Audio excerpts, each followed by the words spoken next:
મહિલા સરપંચના લગ્નમાં ડીજે વાગ્યું.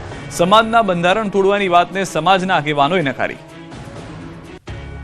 ઠાકોર સમાજે બનાવેલા બંધારણનો એક જ મહિનામાં એક વાર નહીં પરંતુ બે વાર ઉલાળ્યો થઈ ગયો. ઠાકોર સમાજે એક મહિના પહેલા પોતાનું બંધારણ બનાવ્યું હતું. તેના લીરે લીરા પહેલા ડીસામાં ઉડ્યા, બાદમાં પાટણમાં પણ નિયમો નેવે મૂકી ડીજેના તાલે ઠાકોર સમાજ ગરબે ઘૂમ્યો. ડીસાના જાબડિયામાં કલાકાર ગબ્બર ઠાકોર અને અર્જુન ઠાકોરે સમાજના બંધારણનું ઉલ્લંઘન કર્યું. લહેરાજી રતનજી ઠાકોર સહિત કલાકાર ગબ્બર વનાજી ઠાકોર અને અર્જુન વનાજી ઠાકોર એમ ત્રણેયને એક વર્ષ માટે સમાજ બહાર કરવાનો નિર્ણય કરાયો. તો પાટણમાં મહિલા સરપંચે પોતાના લગ્નમાં ડીજે વગાડ્યું. પાટણની આ ઘટનાએ બળતામાં ઘી ઉમવાનું કામ કર્યું. મળતી માહિતી મુજબ પાટણ સતલપુરના કોરડા ગામના યુવા મહિલા સરપંચ કુમકુમ ઠાકોરના લગ્ન પ્રસંગમાં આ વિવાદ સર્જાયો છે. આશ્ચર્યની વાત એ છે કે ઠાકોર સમાજના આગેવાન મગનજી ઠાકોરે પોતે જ સમાજના નિયમોને નેવે મૂકીને લગ્ન પ્રસંગનું આયોજન કર્યું. લગ્નમાં નિયમોનું ઉલ્લંઘન કરી રાસ કરવાનું ભવ્ય આયોજન કરવામાં આવ્યું. ગીત સંગીતના તાલે લોકો ઝૂમતા જોવા મળ્યા, જેને લઈને ઠાકોર સમાજમાં ખળભળાટ મચી ગયો. સમાજના અન્ય લોકોમાં રોષ જોવા મળી રહ્યો છે. લોકો સવાલ ઉઠાવી રહ્યા છે કે જો સમાજના મોટા આગેવાનો જ નિયમોનું પાલન નહીં કરે તો સામાન્ય જનતા પાસેથી અપેક્ષા કેવી રીતે રાખી શકાય. ત્યારે આ મામલે કોરડા ગામે ઠાકોર સમાજના આગેવાનોની બેઠક મળી. સમગ્ર મામલે સાંતલપુર ઠાકોર સમાજના આગેવાનો મગનજી ઠાકોરના ઘરે એકઠા થયા અને સમાજમાં બંધારણ તોડવાની વાતને સમાજના આગેવાનોએ નકારી. મગનજીએ દીકરા દીકરીના લગ્નના સમાજના બંધારણ મુજબ કર્યા હોવાનો દાવો કર્યો. લોકગાયક સાથે રાસ ગરબાનો જે વિડીયો વાયરલ થયો તે ધાર્મિક કાર્યક્રમનો હોવાનો દાવો કર્યો. ત્યારે હવે આ મામલે ઠાકોર સમાજના આગેવાનો શું નિર્ણય લે છે તે જોવું રહ્યું. વડોદરામાં ટ્રક ચાલકે બ્રેક મારતા લોખંડની એંગલો કેબિનમાં ઘૂસી ગઈ. સ્ટીયરિંગ અને સીટ કાપી ડ્રાઈવરને બહાર કાઢ્યો. આગળ જતી કારને બચાવવા જતા ટ્રકે બ્રેક મારી અને લોખંડી એંગલો કેબિનમાં ઘૂસી ગઈ. વિચલિત કરી નાખે તેવા દ્રશ્યો વડોદરાના છે. વડોદરા શહેર પાસેથી પસાર થતા નેશનલ હાઈવે 48માં આવેલા દેણા બ્રિજ પર ટ્રક ચાલક આગળ જતી કાર ચાલકને બચાવવા જતા બ્રેક મારી. ટ્રકના પાછળના ભાગમાં રહેલ લોખંડની એંગલો કેબિનમાં આવી જતા ડ્રાઈવર ફસાઈ ગયો. સુરતથી અમદાવાદ જતા દેણા બ્રિજ પર ટ્રકનો ડ્રાઈવરનો સદનસીબે જીવ બચી ગયો, પરંતુ કેબિનમાં એવી ફસાઈ ગયો કે ફાયરની ટીમને પહોંચવું પડ્યું. ફાયરની ટીમે ઘટના સ્થળે પહોંચી રેસ્ક્યુ ઓપરેશન હાથ ધર્યું. 1 કલાકની ભારે જહેમત બાદ ટ્રક ચાલકને સીટ અને સ્ટીયરિંગ કાપી બહાર કાઢવામાં આવ્યો. ડ્રાઈવરને બહાર કાઢવા માટે મિની ક્રેનની પણ મદદ લેવાઈ. ઇજાગ્રસ્ત ટ્રક ચાલકને તાત્કાલિક હોસ્પિટલ ખસેડવામાં આવ્યો. અમદાવાદમાં ફરી એકવાર જોવા મળ્યો રફતારનો કહેર. વાસણા વિસ્તારમાં આવેલા ચંદ્રનગર બીઆરટીએસ ટ્રેકમાં જોરદાર અકસ્માત થયો. બીઆરટીએસ ટ્રેકમાં બેફામ સ્પીડે વાછરડા ભરેલી ગાડી લઈને જતા કાર ચાલકે અકસ્માત સર્જ્યો, જેમાં બીઆરટીએસ ટ્રેકના દરવાજા, લાઇટના પોલ તેમજ ડિવાઈડર સહિતની જગ્યાઓને નુકસાન થયું. અકસ્માત બાદ કાર ઊભી રહી ગઈ હતી અને એરબેગ ખુલી ગઈ હતી, જેમાં કારમાંથી 3 શખ્સ ભાગી ગયા હતા. જ્યારે એક વ્યક્તિને સ્થાનિક લોકોએ ઝડપી પાડ્યો. લોકોએ કારમાં જોતા તેમાં વાછરડા ભરેલા હતા, જેથી તાત્કાલિક પોલીસને જાણ કરી અને પોલીસે ઘટના સ્થળે પહોંચી અકસ્માતનો અવાજ આવતાની સાથે સ્થાનિકો દોડી આવ્યા. કારમાં જોતા ખૂબ જ ખરાબ હાલતમાં 4 જેટલા વાછરડા ખીચોખીચ રીતે ભરી રાખવામાં આવ્યા હતા. ધોળકા વિસ્તારથી આવી રહેલી કારમાં 4 ગૌવંશની ગેરકાયદેસર તસ્કરી કરવામાં આવી રહી હતી. કારના ડ્રાઈવરનું નામ મકબૂલ હોવાનું સામે આવ્યું. અમદાવાદમાં બેફામ દોડતી બીઆરટીએસ બ્રિજના પિલ્લરમાં અથડાઈ. કટરથી પતરા કાપી ડ્રાઈવરને બહાર કાઢ્યો. અમદાવાદના એસજી હાઈવે પર સોલા સિવિલ હોસ્પિટલ નજીક વહેલી સવારે બીઆરટીએસ બસનો અકસ્માત થયો. બેફામ સ્પીડે જતી બીઆરટીએસ બસના ચાલકે એસજી હાઈવે પરના બ્રિજના પિલ્લર સાથે જોરદાર ટક્કર મારી, જેના કારણે ગોતાથી મણિનગર રૂટ નંબર 9ના બસ ડ્રાઈવર બસની આગળના ભાગમાં ફસાઈ ગયો. ફાયર બ્રિગેડની ટીમને જાણ કરવામાં આવતા ફાયરની ટીમ 1 કલાકની ભારે જહેમત બાદ ડ્રાઈવરને સહી સલામત બહાર કાઢવામાં સફળ રહી. ડ્રાઈવરને સુરક્ષિત રીતે બહાર કાઢવા માટે કટર અને અન્ય સાધનોની મદદ લેવામાં આવી. ડ્રાઈવરનો પગ એક્સિલેટર અને બ્રેકની વચ્ચે ફસાઈ ગયો હતો. સાધનોની મદદથી આસપાસનો ભાગ કાપી ડ્રાઈવરને સહી સલામત બહાર કાઢી લેવામાં આવ્યો અને સારવાર અર્થે હોસ્પિટલ મોકલી આપવામાં આવ્યો. અકસ્માત એટલો જોરદાર હતો કે બસની આગળનો આખો ભાગ દબાઈ ગયો.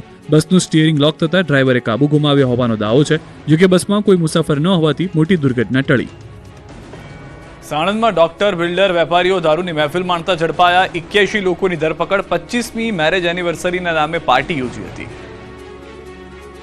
18 દારૂની બોટલો, 10 હુક્કા, 8 હુક્કાની ફ્લેવર, 33 ફ્લેવર્સવાળા હુક્કાના ડબ્બા, 74 મોબાઈલ સહિત 43 પુરુષો અને 38 મહિલાઓ સહિત 81 લોકો દારૂની પાર્ટી કરતા રંગે હાથે ઝડપાયા. અમદાવાદમાં સાણંદ પોલીસે મોડી રાત્રે ગોરસ સીમ નજીક આવેલા નિર્વાણા ગ્રીન્સ વીકેન્ડ હોમમાં ચાલી રહેલી હાઈ પ્રોફાઇલ દારૂ હુક્કા મહેફિલ પર રેડ કરી રંગમાં ભંગ પાડ્યો. 81 જેટલા યુવક યુવતીઓની અટકાયત કરી પોલીસના દરોડા લઈને નાસભાગ મચી ગઈ. જાણકારી મુજબ સાણંદના પ્રાઇવેટ વીકેન્ડ હોમમાં મુંબઈના અમિત ગોપીલાલ પચરેલીવાલાએ પોતાના સાઢુ આદર્શ અગ્રવાલની મેરેજ એનિવર્સરીને લઈને એવીની 25મી મેરેજ એનિવર્સરીની થીમ પાર્ટી યોજી. વેલકમ ડ્રિંક્સથી લઈને દારૂ, હુક્કા અને જમવા સહિતની વ્યવસ્થા કરાઈ, જેમાં 11 ટેબલ પર કેક, હુક્કા અને દારૂ પીરસાયો અને મહેમાન બન્યા હતા અમદાવાદના બિલ્ડર, વેપારીઓ અને ડોક્ટર. પોલીસે રેડ કરતા જ પાર્ટી એનિમલ્સમાં નાસભાગ મચી ગઈ, પરંતુ પોલીસે 38 યુવતી 43 યુવકો એમ 81 લોકોની અટકાયત કરી કુલ 2.91 કરોડનો મુદ્દામાલ જપ્ત કર્યો. પોલીસે ઝડપેલા પૈકી મોટાભાગના લોકો 35 થી 40 વર્ષથી વધુ વયના છે. પોલીસના કહેવા મુજબ આ મહેફિલમાં અનેક મોટી હસ્તીઓ અને માલેતુજાર પરિવારના યુવક યુવતીઓ હાજર હતા. સાણંદની મહેફિલમાં 20 થી વધારે લક્ઝુરિયસ ગાડીઓ પોલીસે કબજે કરી હતી. મહિલાઓને મેડિકલ તપાસ બાદ નોટિસ ફટકારીને છોડી મૂકવામાં આવ્યા હતા. જામખંભાળિયામાં માત્ર 920 રૂપિયા માટે થયો જીવલેણ હુમલો. પાનના દુકાનદારને 920 રૂપિયાની ઉઘરાણી કરતા 4 લુખ્ખાઓએ બેફામ રીતે વેપારીને માર્યો હતો. જોકે પોલીસે ચારેય ટણીબાજોને પકડી હવા કાઢી નાખી.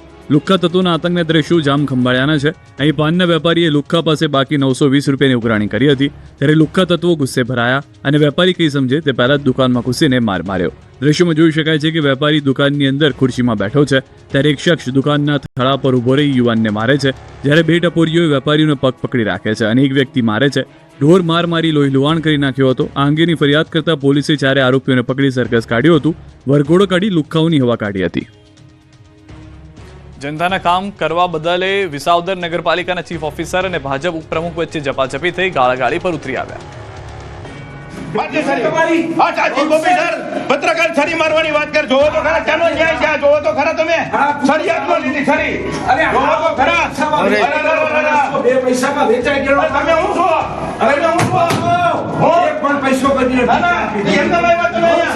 જનતાના કામ કરવાની બદલે નગરપાલિકાની ચીફ ઓફિસર અને ભાજપના ઉપપ્રમુખ વચ્ચે કંઈક આ પ્રકારે જામી પડી. પદાધિકારીઓ વચ્ચે ખુલ્લેઆમ ઝઘડો થયો. જૂનાગઢ જિલ્લાની વિસાવદર નગરપાલિકામાં વહીવટીતંત્ર અને ચૂંટાયેલા પ્રતિનિધિઓ વચ્ચેના ગજગ્રાહે હિંસક સ્વરૂપ ધારણ કર્યું. ભાજપ શાસિત આ નગરપાલિકામાં ચીફ ઓફિસર PJ વઘાસિયા અને નગરપાલિકાના ઉપપ્રમુખ રમેશ ભાંગરોળિયા વચ્ચે ઉગ્ર બોલાચાલી બાદ ઝપાઝપી થતા ચકચાર મચી ગઈ. છેલ્લા કેટલાક સમયથી શહેરના વિકાસના કામોના આયોજન અને અમલીકરણ બાબતે અધિકારી અને પદાધિકારીઓ વચ્ચે મતભેદો ચાલી રહ્યા હતા. આ મામલે રજૂઆત કરવા ગયેલા ઉપપ્રમુખ અને અન્ય સભ્યો સાથે ચીફ ઓફિસરની ચેમ્બરમાં ચર્ચા ચાલી રહી હતી, જે દરમિયાન મામલો બિચક્યો. શહેરના પ્રાથમિક પ્રશ્નોના નિકાલમાં વિલંબ થતો હોવાના આક્ષેપ સાથે સભ્યો રોષે ભરાયા. આ આખી ઘટનામાં બંને પક્ષો એકબીજા પર ગંભીર આક્ષેપ કર્યા. ચીફ ઓફિસર PJ વઘાસિયાએ આવેશમાં આવીને તેઓને છરી બતાવી ડરાવવાનો પ્રયાસ કર્યો. આ બગડાટી બાદ બંને પક્ષો વિસાવદર પોલીસ સ્ટેશને પહોંચ્યા. ચીફ ઓફિસર અને ઉપપ્રમુખે એકબીજા વિરુદ્ધ લેખિતમાં ફરિયાદ કરવા અરજી આપી છે. સુરતના સંવેદનશીલ એરિયામાં પોલીસે ત્રીજી આંખથી કર્યું કોમ્બિંગ. 78 શંકાસ્પદોમાંથી 12ની અટકાયત કરી. સુરતના ભિસ્તાન પોલીસ સ્ટેશન વિસ્તારમાં કાયદો અને વ્યવસ્થા જાળવી રાખવા માટે પોલીસે એક સુઆયોજિત કોમ્બિંગ ઓપરેશન હાથ ધર્યું. આ ઓપરેશનમાં ટેકનોલોજી અને માનવબળનો સમન્વય જોવા મળ્યો. પોલીસની ટીમો જ્યારે જમીન પર 100 થી વધુ પ્લાસ્ટિકના ઝૂંપડાઓમાં તપાસ કરી રહી હતી, ત્યારે આકાશમાં ડ્રોન કેમેરા સતત નજર રાખી રહ્યા હતા. આ ડ્રોન સર્વેલન્સનો મુખ્ય હેતુ એ હતો કે ગીચ વિસ્તારમાં તપાસ દરમિયાન કોઈ પણ અસામાજિક તત્વ પોલીસને જોઈ નાસી ન જાય. પોલીસે ખાસ કરીને ભિસ્તાનના સંવેદનશીલ ગણાતા 3 જેટલા મોટા ઝૂંપડપટ્ટી વિસ્તારને ટાર્ગેટ કર્યા. અહીં રહેતા લોકોની ઓળખની ખાતરી કરવા માટે કુલ 78 શંકાસ્પદ ઇસમોને ચેક કરવામાં આવ્યા. આ દરમિયાન પોલીસે ડ્રોન દ્વારા એ પણ સુનિશ્ચિત કર્યું કે ઝૂંપડાઓની આસપાસની ખુલ્લી જગ્યાઓમાં કોઈ ગેરકાયદેસર પ્રવૃત્તિઓ નથી ચાલી રહીને. આ ઓપરેશનમાં 12 પ્રોહિબિશનના બુટલેગરો અને 6 હિસ્ટ્રી શીટરોને શોધીને તેમની હાલની પ્રવૃત્તિઓ અંગે પૂછપરછ કરવામાં આવી. આ ઉપરાંત 4 ટપોરી ગણાતા ઇસમોને પણ ચેક કરવામાં આવ્યા. પોલીસની આ આક્રમકતાને કારણે ગુનેગારોમાં ફફડાટ ફેલાયો. કોમ્બિંગ દરમિયાન 78 શંકાસ્પદ ઇસમોની પૂછપરછ અને ઓળખની ખરાઈ કરાઈ છે. વેરાવળનું મુરલીધર કોમ્પ્લેક્સ તણખલાની માફક બળબડ સળગી ઉઠ્યું. વેરાવળ જૂનાગઢ બાયપાસ પર આવેલા મુરલીધર કોમ્પ્લેક્સ જાણે કોઈ તણખલાની માફક બળબડ સળગી ઉઠ્યું હોય. આખું બિલ્ડિંગ આગને હવાલે થઈ જતા નાસભાગ મચી ગઈ. આ ઘટનાને કારણે સમગ્ર વિસ્તારમાં અફરાતફરી મચી ગઈ. કોમ્પ્લેક્સમાંથી ધુમાડાના ગોટે ગોટા નીકળતા આસપાસના લોકોમાં ભયનો માહોલ સર્જાયો. આગની જાણ થતાં જ વેરાવળ ફાયર બ્રિગેડની ટીમ તાત્કાલિક ઘટના સ્થળે પહોંચી. ફાયર કર્મચારીઓએ ઝડપી કાર્યવાહી કરીને આગને વધુ ફેલાતી અટકાવી હતી. સતત પાણીનો મારો ચલાવી આગને કાબૂમાં લેવામાં આવી હતી, જેના કારણે મોટી દુર્ઘટના ટળી હતી. આગની ઝપેટમાં કોમ્પ્લેક્સ પાસે પાર્ક કરેલું એક 4 વ્હીલર વાહન અને 2 મોટરસાયકલ આવી ગયા. આ વાહનો સંપૂર્ણપણે બળીને ખાખ થઈ ગયા. આગ લાગતા જ કોમ્પ્લેક્સમાં હાજર વેપારીઓ, કર્મચારીઓ અને સ્થાનિક લોકોમાં ભયનો માહોલ સર્જાયો. પરિસ્થિતિની ગંભીરતા જોતા લોકો પોતાનો જીવ બચાવવા માટે કોમ્પ્લેક્સમાંથી બહાર દોડી આવ્યા. થોડા સમય માટે બાયપાસ માર્ગ પર ટ્રાફિક પણ પ્રભાવિત થયો. આગ એટલી ભીષણ હતી કે આખું બિલ્ડિંગ ભસ્મ થઈ ગયું. 30 થી વધુ દુકાનો અને ફાઇનાન્શિયલ ઓફિસ બળીને ખાખ થઈ ગઈ. અગાઉ મુરલીધર કોમ્પ્લેક્સને ફાયર વિભાગ દ્વારા નોટિસ આપવામાં આવી હતી. ફાયર NOC વગર કોમ્પ્લેક્સ ધમધમતું હતું. રેપિસ્ટ આસારામનું અમદાવાદનું સરનામું વિખાઈ જશે. 500 કરોડની જમીન પર બનેલા આશ્રમ પર બુલડોઝર ફરી વળશે. રેપિસ્ટ આસારામનું અમદાવાદનું સરનામું હવે વિખાઈ જશે. 500 કરોડની જમીન પર બનેલા આશ્રમ પર બુલડોઝર ફરી વળશે. જી હા, સાબરમતીના કાંઠે વિશ્વના સૌથી મોટા ક્રિકેટ સ્ટેડિયમ પાસે મોટેરામાં આસારામ આશ્રમની 45,000 ચોરસ મીટરથી વધુ જમીન પાછી લેવા હાઈકોર્ટે રાજ્ય સરકારને મંજૂરી આપી દીધી. વિવાદિત જમીન અમદાવાદના મહત્વના સ્થળે આવેલી છે. કોર્ટ સમક્ષ રાજ્ય સત્તાવાળાઓએ એક મજબૂત હકીકત આધારિત રજૂ કરી હતી કે દાયકાઓ પહેલા માત્ર મર્યાદિત ધાર્મિક ઉપયોગ માટે આપવામાં આવેલી જમીન ધીમે ધીમે તેની કાયદેસર સીમાઓને પાર કરતી ગઈ. જમીન ફાળવણી સાથે જોડાયેલી શરતો સ્પષ્ટ હતી કે તેમાં કોઈ વ્યવસાયિક પ્રવૃત્તિ નહીં થાય, કોઈ અનધિકૃત બાંધકામ નહીં થાય અને જરૂરી મંજૂરીઓનું કડક પાલન કરવામાં આવશે. તેમ છતાં તપાસ દરમિયાન ફાળવેલી જમીન કરતાં ઘણી વધારે જમીન પર વ્યાપક બાંધકામ અને કબજો થયેલો હોવાનું બહાર આવ્યું. રાજ્યના કેસને વધુ વજન આપતી બાબત એ હતી કે આશ્રમે જાતે જ વારંવાર અનધિકૃત બાંધકામને નિયમિત કરવાની અરજીઓ કરી હતી. હાઈકોર્ટના ચુકાદા બાદ લાંબા સમયથી કાનૂની ગૂંચવણમાં અટવાયેલી વિશાળ જમીન હવે રાજ્ય સરકારના નિયંત્રણમાં પાછી આવવાની દિશામાં છે.